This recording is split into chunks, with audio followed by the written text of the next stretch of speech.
Mm. This crockpot bone broth literally changed my life.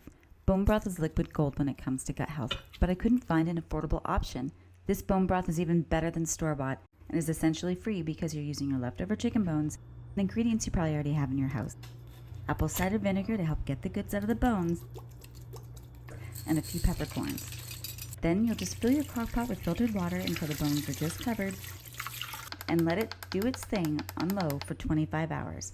My crockpot only goes to 20, so I give it a little boost the next day. Once it's ready, you'll give it a little stir, and then you'll add your salt until you're happy with the taste. You'll want to remove the larger pieces to make it easier to get to the broth, and then you just filter it in your containers until they're almost to the top. Don't fill them to the top, you'll make a mess, trust me.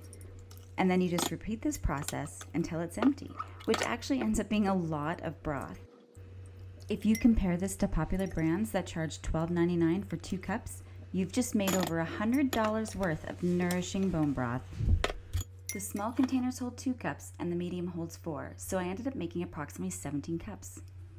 That's how we make bone broth, and I'll show you all the different ways that I use it. I love sipping it in the morning. It's literally that good. I'll keep some of them in the fridge and I will freeze the rest. They freeze beautifully in these glass containers. I've heard the mason jars sometimes crack. These, you'd have to let them cool down completely. Like right now they're really hot. And then store it in the freezer. It won't last long though because you're gonna want to drink them all up.